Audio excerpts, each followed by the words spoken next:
When Mia told me she was flying to Miami for a business retreat, I didn't think twice. She worked in marketing and weekend trips like that were pretty common. But one morning while her phone buzzed on the table, a message from Ethan, her ex, caught my eye. "Can't wait to see you at the beach again?" My stomach tightened. Trying to sound calm, I asked, "You're going to Miami with him?" She froze for a second, then laughed it off. "Don't start, Ryan. It's just coincidence. We're on the same client team." I nodded, pretending it didn't sting, and went back to my coffee. But inside, everything went silent. That kind of silence that warns you something's about to break. Over the next few days, she turned unusually sweet. Overpacking, picking outfits carefully, spraying perfume like she could wash away guilt with designer scents. The morning of her flight, she kissed my cheek and said, "Don't be dramatic, okay? It's just a trip." I smiled. "Of course. Have fun." That night, I sat in our living room scrolling through old photos. Pictures from when she couldn't fall asleep without my arm around her. When she called just to hear my voice. But that spark had faded months ago. Replaced by distance, hesitation, and that secret smile whenever her phone lit up. I kept pretending not to see it. I thought love meant patience. Turns out it also means knowing when to stop waiting. 3 hours later, she posted a story. A Miami sunset, 2 wine glasses, and a man's shadow in the corner. She probably thought she'd cropped him out well enough. I didn't call. I didn't text. I just stared at that photo for a minute, then typed one message. "Don't rush back. Take all the time you need. The locks will agree with you." Then I turned off my phone. The next morning, I packed her things, folded every dress, every shoe, every trace of her, and stacked the boxes neatly by the door. For the first time in months, the apartment felt peaceful. A week passed in silence. No calls. No texts. Just the hum of the city and the quiet comfort of not having to chase someone who'd already walked away. I focused on work, the gym, small routines I'd abandoned trying to hold our relationship together. Then came her first message. "Ryan, what the hell is this? Why are my things packed?" I ignored it. Hours later, another one. Then another. Panic crept into her words. Finally, I replied, calm and short. "Everything has its place, Mia.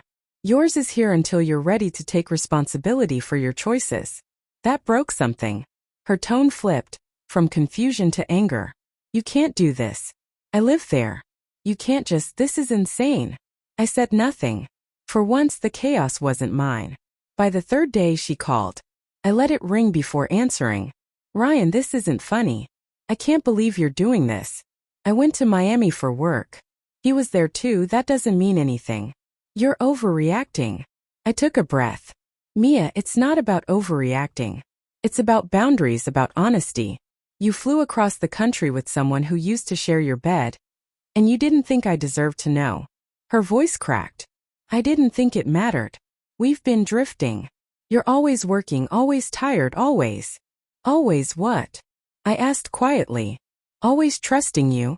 Always hoping you choose truth over convenience. And you still let me see it anyway." Silence. Just her breathing on the line. Later that night, she showed up. Eyes red, furious, trying to shove her boxes back inside. "This is ridiculous, Ryan. You're punishing me." I stayed calm. "No, Mia. I'm responding. You made your choice. I'm just following through. Your actions spoke louder than anything you could say." She froze, the fight fading from her eyes. For the first time in months, she really saw me. Not the man who begged or waited, not the one who kept forgiving, but the man who finally drew the line. By morning, she'd stopped arguing. She sat on the edge of the bed, hair messy, eyes hollow, clutching her phone like it could save her. I stood by the window, staring out at the quiet street, wondering how long I'd been pretending everything was okay. "Ryan," she whispered, trembling. "I didn't mean for it to go this far." I shook my head. "Mia, it didn't go this far, you took it there. You hid things. You brought him back into your life and pretended I didn't exist. That's not a mistake. That's a choice." Tears filled her eyes. "I thought it wouldn't matter. You wouldn't notice. You'd understand." I let out a bitter laugh. "Understand? I trusted you. I gave you freedom. I gave you everything I had. And this is what I get in return." Her shoulders slumped. The fight was gone. I stepped closer. "Listen carefully," I said quietly. "This isn't about revenge. It's about reality. I'm done pretending your actions don't have consequences. You lied. You chose him, even for a moment, and that's all I need to know. She broke down then, crying harder. For a second I almost felt pity. Almost. But pity's wasted on someone who threw it away. I'm leaving, I said, grabbing my coat. You stay. You figure out your choices. I'm done. She jumped up, desperate. Ryan, please, I can fix this. I raised a hand. Fixing it means pretending nothing happened. I can't do that. Not for you. Not for anyone. And I walked out, closing the door softly behind me. The click of the lock was louder than any goodbye. Days later she called again. Left messages. I never replied. And that's when it finally hit me. Silence isn't emptiness. It's peace. Walking away isn't weakness. It's strength. Because sometimes the loudest act of love is letting go.